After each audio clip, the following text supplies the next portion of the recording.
नमस्कार, मेरा नाम आलोक है। आप लाइव स्ट्रीम देख रहे हैं। लोकसभा चुनाव को देखते हुए अब सभी राजनीतिक दलों ने अपने तरकश में तीर रखने शुरू कर दिए हैं। देखिए, अब जब लड़ाई भीषण होनी है, बीजेपी है, एनडीए है, वहीं दूसरी ओर महागठबंधन खेमा है, वहीं बीएसपी भी अब बिहार में अपने संगठन को विस्तार देने के लिए काफ़ी प्रयासरत है।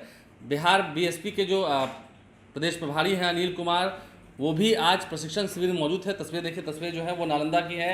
नालंदा के राजगीर में प्रशिक्षण शिविर का आयोजन किया गया है, जहां पर पार्टी को और संगठन को कैसे बिहार में मजबूत किया जाए। अगले साल लोकसभा चुनाव है। अब जरा सोचिए, 40 सीटों पर अगर बीएसपी चुनाव लड़ती है, जैसे कि दावे किए जा रहे हैं, रामजी गौतम जो कि सांसद हैं बीएसपी के, वे पहुँचे थे आज पटना और नालंदा पहुँचे हैं प्रशिक्षण शिविर में।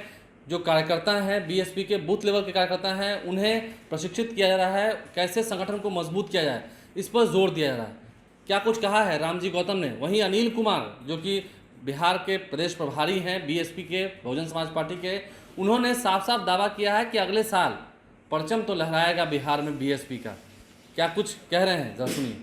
सारे मुद्दों पर चर्चा होगी। बिहार के विकास को लेकर चर्चा होगी, संवैधानिक अधिकारों को लेकर चर्चा होगी, वोट क्यों और वोट की पावर क्या है उसको लेकर के चर्चा होगी, पार्टी का उद्देश्य क्या है उसको लेकर चर्चा होनी होगी, और हमारा जो महापुरुषों को जो संघर्ष है 101 सालों का जो संघर्ष है उसको ऊपर लेकर चर्चा होगी। इन तमाम मुद्दों को लेकर के हम यहाँ पे चर्चा करने वाले हैं। हमारे जो वर्कर्स हैं उनको गाइड करने वाले हैं, ताकि ये भी क्षेत्र में जाके जनता में के बीच में जाकर के विरोधी पार्टियों के लोगों को जवाब दे सकें कि ऐसा नहीं है। सारे तथ्यों के साथ में उनको हम सारी बातों को समझाने का। बेशक आज हमारी जो पार्टी है अभी राइजिंग में हम बहुत तेज़ी से चल रहे हैं, लेकिन मैं ये आपसे वादा इससे कर रहा हूँ कि 100% पार्लियामेंट के चुनाव में इन सब पार्टियों को सोचना पड़ेगा और एक बीएसपी एक बड़ी ताकत बन करके उभरने वाली है।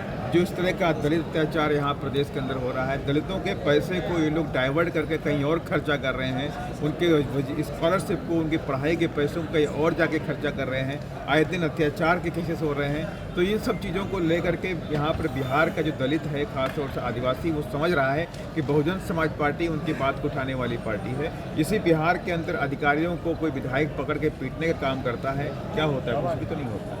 तो मैं आपसे एश्योर कर रहा हूँ कि ये जो लॉ एंड ऑर्डर का जो मामला हो, चाहे शिक्षा का मामला हो, चाहे बैकलॉग नौकरियों का मामला हो, इन सारे मुद्दों को लेकर के हम सजग हैं। हम सारे मुद्दों को टच कर रहे हैं, लोगों को समझा रहे हैं। ये सारी बातों को समझाने के लिए हमने आज पूरे प्रदेश से करीब 3000 मेन कार्यकर्ताओं को बुलाने का काम।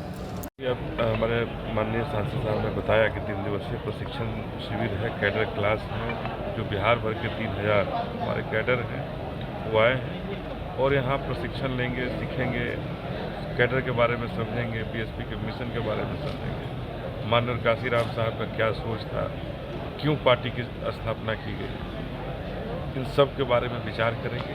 और मुख्य मुद्दा है कि अपनी बहन मायावती जी को प्रधानमंत्री बनाने के लिए सब कमर कसेंगे और यहाँ से एक आवाज़ गूंजेगी जो पूरे बिहार में गांव-गांव तक चिल्लाएगी। 40 सीटें हैं, हर 40 सीट पर हमारे जवान यहाँ से तैयार होकर के निकलेंगे और गांव-गांव तक जाकर के लोगों को जागरूक करेंगे। तो अगर जिस तरह से दावे किए जा रहे हैं, अगर वैसे ही बीएसपी का प्रचार प्रसार हुआ और वैसे ही कुछ नतीजे आए, नतीजे क्या आएंगे हम नहीं कह सकते हैं, लेकिन अगर बीएसपी ने खूब धुआंधार प्रचार करके अच्छे खासे वोट प्राप्त कर लिए तो फिर दिक्कत किसको होगी।